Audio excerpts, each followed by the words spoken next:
Sejarah adalah suatu kejadian atau peristiwa yang dicatat dengan lengkap dan benar-benar terjadi di masa lampau.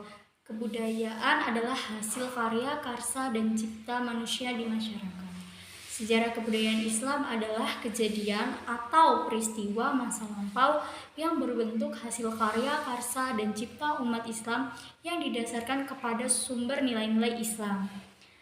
Mata pelajaran sejarah kebudayaan Islam merupakan salah satu pelajaran penting sebagai upaya untuk membentuk watak dan kepribadian umat. Sejarah kebudayaan Islam adalah sekumpulan kejadian atau peristiwa penting dari tokoh muslim masa lampau.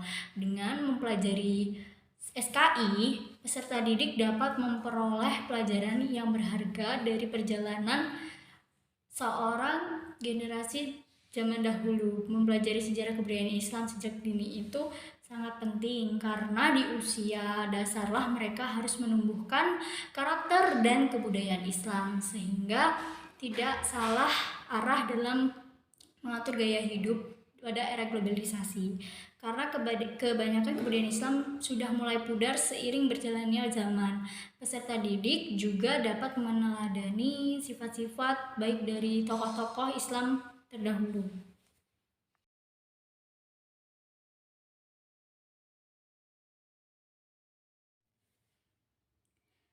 Sebagaimana diketahui bahwa kondisi masyarakat bangsa Arab sebelum Islam dikenal dengan zaman jahiliyah atau zaman kebodohan, di mana pada masa ini masyarakat Arab hidup tidak berdasarkan aturan agama yang benar, tetapi berdasarkan kesukuan. Jazirah Arab itu terletak di bagian barat benua Asia. Sekarang Jazirah Arab lebih dikenal dengan sebutan Saudi Arabia dan Riyadh sebagai ibu kotanya. Pada sisi lain, kebudayaan bangsa Arab memiliki keunikan dibanding budaya bangsa lain dengan karakteristiknya yang menunjukkan bahwa bangsa Arab bukanlah bangsa yang terbelakang, tetapi membuktikan bahwa mereka adalah bangsa yang sebenarnya sudah memiliki peradaban yang lebih maju dengan beberapa budaya yang menuliskan kelompok menjadi beberapa bidang. Yang pertama ada ketuhanan dalam bidang eskatologi atau ketuhanan masyarakat Arab pra-Islam menyembah berhala. Hal ini diakui bukan sebagai Tuhan, tetapi berhala dianggap sebagai wasilah agar mendekatkan mereka dengan Tuhan, sehingga bagi bangsa Arab menyembah berhala tidak dianggap sebagai menyekutukan Tuhan atau Allah. Yang kedua adalah sosial budaya. Kondisi sosial budaya masyarakat jahiliyah memiliki karakteristik yang khas dengan perilaku masyarakatnya yang tidak humanis karena tidak ada penghargaan terhadap kemanusiaan. Di kalangan bangsa Arab terdapat beberapa kelas masyarakat yang kondisinya berbeda satu dengan yang lain. Hubungan seseorang dengan keluarga di kalangan bangsawan sangat diunggulkan dan diprioritaskan, dihormati dan dijaga sekalipun harus dengan pedang terhurus dan pertumpahan darah. Yang ketiga, ekonomi. Kondisi ekonomi mengikuti sosial yang dapat dilihat dari jalan kehidupan bangsa Arab. Suku Arab yang tinggal di kota seperti Mekah dan Madinah mayoritas bekerja sebagai pedagang. Perdagangan di kota Mekah dan Madinah pada zaman Jahiliyah sudah sangat maju. Mereka berdagang bahkan sampai ke luar negeri. Mereka melakukan perjalanan dengan jalan kaki, naik unta ataupun naik kuda. Selanjutnya, dakwah Rasulullah SAW selama kurang lebih 22 tahun, 2 bulan, 22 hari atau dibulatkan selama 23 tahun dan terbagi dalam 2 periode, yaitu periode Mekah dan Madinah. Sebelum diangkat sebagai Rasul, Muhammad sering menyendiri di Gua Hiro sampai suatu ketika memperoleh wahyu berupa surah Al-Alaq ayat 1 sampai dengan 5. Dakwah Rasulullah di Mekah berlangsung sekitar 13 tahun, di mana wilayah Mekah kurang kondusif untuk mengembangkan dakwahnya karena selama 10 tahun pertama dari dakwahnya belum memperoleh kemajuan yang berarti terutama dalam jumlah Islam. Pada sisi lain, dakwah di Mekah lebih menekankan pada eskatologis atau ketuhanan karena masyarakat Arab pada saat itu belum mengenal Allah atau Tuhan. Hal ini dibuktikan dengan penyembahan terhadap berhala yang jumlahnya sekitar 360. Di samping itu, dakwah di Mekah selain lebih menekankan pada ketuhanan, juga memiliki karakteristik diantaranya bidang dalam pengetahuan, pembinaan, dan perencanaan. Hijrahnya Nabi Muhammad SAW beserta umat dari Mekah menuju Madinah merupakan fase dakwah terbaru Nabi. Tidak jarang Nabi Muhammad SAW dan pengikutnya mendapatkan perlakuan buruk oleh kaum kafir Quraisy ketika di Mekah. Kini di Madinah Rasulullah SAW banyak melakukan terobosan baru dalam berdakwah. Misalnya, satu, mendirikan masjid di masa Nabi.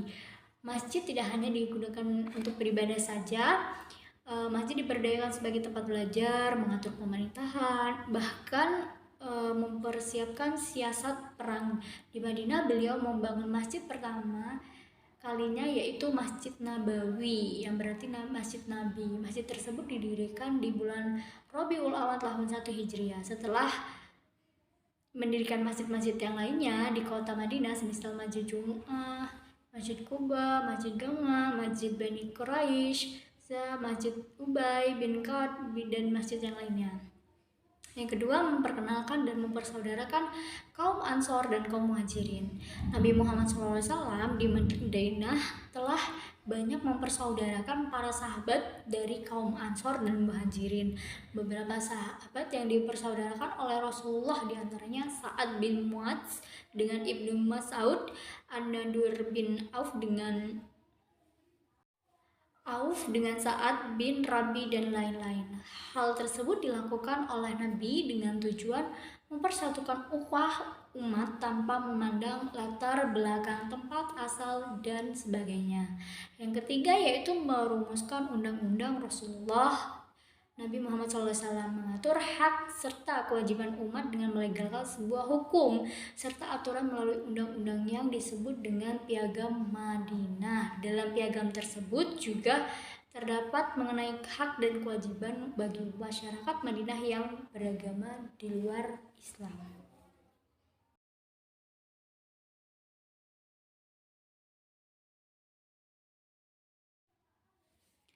Khulafa ar-Rasyidin berasal dari dua kata, khulafa dan ar-Rasyidin.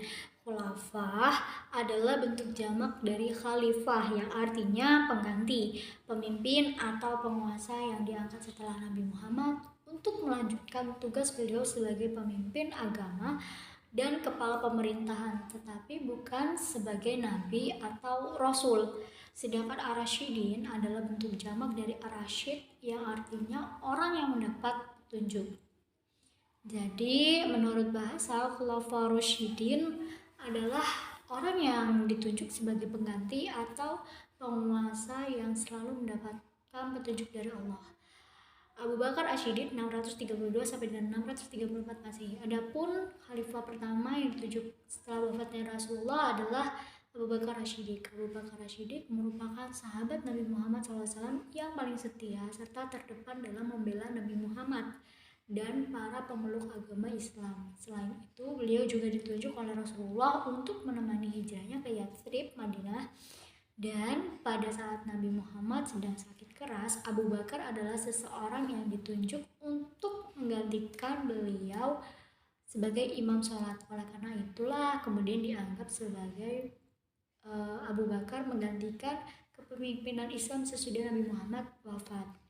Abu Bakar diangkat menjadi seorang khalifah dengan cara musyawarah antara kaum Ansor dan kaum Muhajirin di Sakifah Bani Sa'idah atau balai pertemuan di kota Madinah. Abu Bakar juga terkenal dengan julukan Asy-Syiddiq yang diberikan oleh para sahabatnya karena ia selalu berkata dengan jujur dan benar serta sangat membenarkan dan mempercayai Rasulullah SAW. Dan dalam masa jabatannya, Khalifah Abu Bakar As-Siddiq menjabat dari 632 hingga 661 Masehi. Abu Bakar fokus untuk memadamkan pemberontak suku-suku Arab yang menolak tunduk pada kekhalifahannya.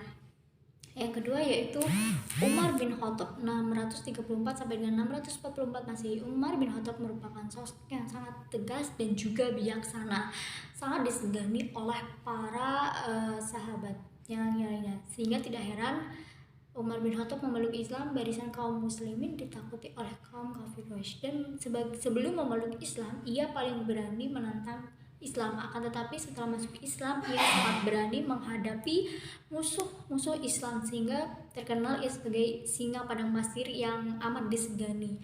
Umar memiliki usia 13 tahun lebih muda dari Nabi Muhammad. Beliau menjadi khalifah kedua setelah Abu Bakar, karena Abu Bakar wafat pernah bertanya kepada sahabatnya tentang penunjukan Umar sebagai penggantinya, dan para sahabat menyetujuinya. Umar bin Khattab menjabat sebagai khalifah selama 10 tahun 6 bulan. Umar menyatakan dirinya sebagai pengganti dari Rasulullah. Beliau juga memperkenalkan istilah Amir al-Mu'minin, yakni petinggi orang yang beriman. Beliau wafat pada usia 63 tahun oleh tikaman Abu Lu'lu'an saat sholat subuh. Yang ketiga yaitu ada Utsman bin Affan 644 sampai dengan 655 Masehi. Utsman merupakan khalifah ketiga setelah Umar bin Khattab. Beliau terkenal sebagai orang pendiam dan juga bijaksana serta berbudi pekerti yang baik. Utsman juga seorang saudagar yang kaya raya, namun banyak melakukan kebaikan sehingga ia memperoleh gelar Ghaniyun Syakir, yaitu orang yang kaya yang banyak bersyukur kepada Allah Subhanahu wa taala. Banyak kebaikan yang dilakukan oleh Utsman. Maka kemudian dinikahkan dengan putri Nabi Muhammad SAW yang bernama Ruqayyah. Setelah Ruqayyah wafat, kemudian beliau dinikahkan kembali dengan putri Nabi Muhammad yang bernama Ummu Kalsum. Oleh karena itu, beliau diberi julukan dengan nama Zun Nurain yang memiliki dua cahaya.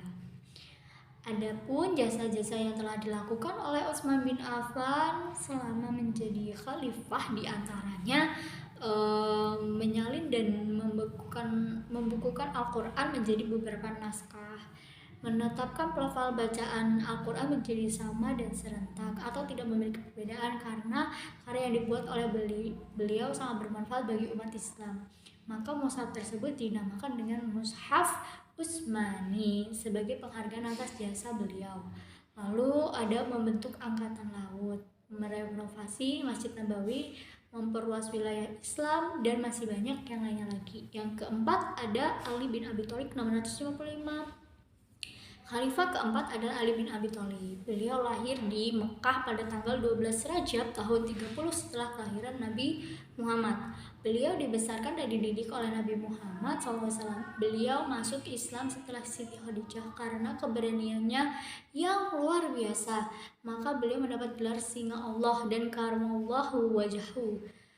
Ali bin Abi Thalib menjabat sebagai khalifah menggantikan Utsman bin Affan pada saat keadaan sedang memanas. Saking memanasnya bahkan pada saat itu hingga menghilangnya nyawa Utsman bin Affan, Ali mengalami masa-masa yang sulit ketika menjabat sebagai khalifah, karena pada masa itu Islam mulai terpecah. Saat Ali menjabat, maka mulailah diberlakukan kebijaksanaan yang baru. Salah satunya adalah Ali menonaktifkan para gubernur yang diangkat oleh Utsman, kemudian menarik kembali tanah yang dihadiahkan oleh Utsman kepada penduduk, yakni dengan menyerahkan hasil pendapatannya kepada negara, kemudian memakai kembali sistem distribusi pajak tahunan di antara orang-orang Islam sebagaimana pernah diterapkan oleh Umar bin Khattab. Lalu ada beberapa kriteria yang dimiliki oleh Khulafaur Rasyidin, diantaranya adalah sebagai berikut: arif dan bijaksana, berwibawa dan disiplin, berilmu agama yang luas dan mendalami, berani bertindak dari kemauan yang keras.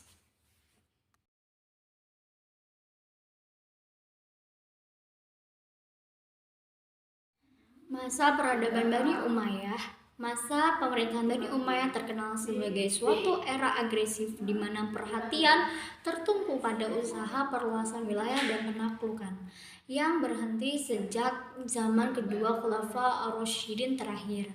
Bani Umayyah juga banyak berjasa dalam pembangunan berbagai bidang, baik politik maupun sosial budaya. Dalam bidang politik, Bani Umayyah menyusun tata pemerintahan yang sama sekali baru dan mengangkat majelis penasihat sebagai pendamping. Dalam bidang sosial budaya, Bani Umayyah telah membuka terjadinya kontak antar bangsa-bangsa Muslim atau Arab dengan negeri-negeri taklukan yang terkenal memiliki tradisi yang luhur seperti Persia, Eropa, dan sebagainya. Di bidang seni, terutama seni bangunan, arsitektur, Bani Umayyah mencatat suatu pencapaian yang gemilang seperti Dome of the Rock di Yerusalem menjadi monumen terbaik yang hingga kini tak henti-hentinya dikagumi orang. Masa kehancuran dinasti Umayyah. Menurut Dr. Badri Yatim, ada beberapa faktor yang menyebabkan dinasti Umayyah melemah dan membawanya kepada kehancuran. Faktor tersebut adalah sistem pergantian khalifah melalui garis keturunan yang menyebabkan terjadinya persaingan tidak sehat di kalangan anggota keluarga istana. Konflik antar Syiah dan Khawarij terus menjadi oposisi baik secara terbuka maupun tersembunyi. Pertentangan etnis antar suku Arabia Utara yang sudah ada sejak lama sebelum Islam datang semakin meruncing. Sikap yang hidup mewah di lingkungan istana hingga anak-anak khalifah sanggup memikul beban berat kenegaraan tatkala mereka mewarisi kekuasaan. Munculnya kekuatan baru yang dipelopori oleh kekuatan Al-Abbas bin Abbas Al-Muthalib dan didukung oleh Bani Hashim dan Syiah.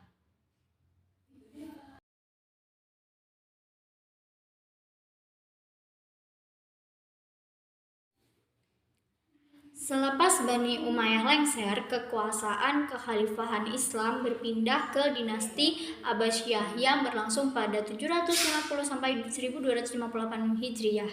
Selama masa kekhalifahan Abbasiyah ini, sejarah ilmu pengetahuan berkembang pesat. Kekhalifahan Abbasiyah yang dipelopori oleh Abu al-Abbas as-Saffah yang meruntuhkan dinasti Umayyah pada 1261 Masehi. Abu Abbas juga didaulat sebagai khalifah pertama dinasti Abbasiyah. Perkembangan sistem politik dan ilmu pengetahuan maju pesat di masa dinasti Abbasiyah yang melanggengkan kekuasaannya sampai 5 abad di kawasan Timur Tengah. Di era dinasti Abbasiyah, ilmu pengetahuan Islam berkembang pesat. Masa puncaknya ketika pemerintah Khalifah Harun ar-Rasyid dan Khalifah Al-Mamnun ar-Rasyid. Ilmu pengetahuan di masa Bani Abbasiyah antara lain 1. Ilmu tafsir, 2. Ilmu kalam, 3. Ilmu tasawuf, 4. Ilmu geografi, 5. Ilmu kimia, 6. Ilmu kedokteran dan farmasi, 7. Ilmu matematika, 8. Sejarah perkembangan di bidang pemikiran. Dalam sejarah perkembangan pemikiran Islam, pada mulanya tumbuh dan berkembang pemikiran rasional. Namun kemudian berkembang pula pola pemikiran tradisional, yaitu pola pemahaman yang mengandalkan pemahaman para ulama masa lalu untuk menghadapi permasalahan yang dihadapi pada masanya. Pola pemikiran rasional berkembang pada zaman klasik Islam, terutama pada masa dinasti Umayyah dan Abbasiyah. Sedangkan pola pemikiran tradisional berkembang pada zaman pertengahan Islam, yaitu setelah habisnya masa dinasti Abbasiyah hingga abad ke-18 Masehi. Bidang ekonomi, Bani Abbasiyah pertumbuhan ekonomi atau economic growth dikatakan sudah cukup stabil dan menunjukkan angka vertikal. Negara berlimpah-limpah, uang masuk lebih banyak daripada pengeluaran. Kue nasional membengkak, melebihi dari anggaran belanja negara. Khalifah Al-Mansur merupakan tokoh ekonomi Abbasiyah yang telah mampu meletakkan dasar-dasar yang kuat dan di keuangan negara. Dalam bidang seni budaya, Khalifah Abbasiyah terhadap seni budaya sangat besar, yaitu mencakup syair-syair, seni, musik, arsitektur, kaligrafi, dan penjeditan buku. Bidang syair yang terkenal di antaranya adalah Ibnu Muqaffa, Abu Nawas. Pada bidang arsitektur, Khalifah Abbasiyah membangun istana-istana, masjid-masjid yang indah, dan tempat peristirahatan. Di bidang seni kaligrafi, Al-Basya mencatat beberapa nama besar, di antaranya Ibnu Mukhloh bin Abaud dan Yaqut al-Mustab, dan Ibnu Mukhloh merumuskan metode penulisan kaligrafi yang dipakai sampai sekarang.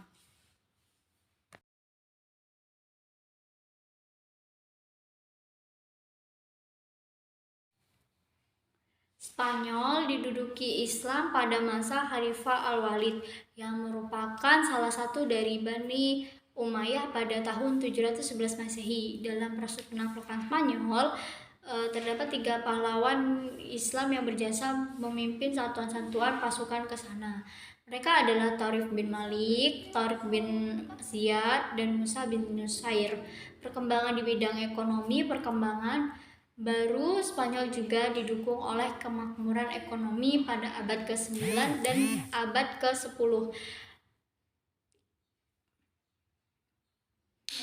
Mengantarkan pada pembudidayaan sejumlah tanaman pertanian yang dapat diperjualbelikan, meliputi buah ceri, buah apel, delima, pohon ara, pohon kurma, tebu, pisang, kapas, rami, dan sutra.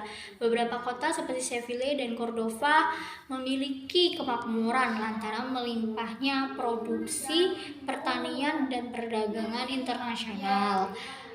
Perkembangan di bidang ilmu pengetahuan dalam masa lebih dari 7 abad kekuasaan Islam di Spanyol, umat Islam telah mencapai kejayaan di sana. Banyak prestasi yang mereka peroleh, bahkan pengaruhnya membawa Eropa dan dunia kepada kemajuan yang lebih kompleks. Adapun kemajuan yang intelektual yang pernah dicapai masyarakat Spanyol yaitu filsafat, sains, fikih, musik dan kesenian, bahasa dan sastra.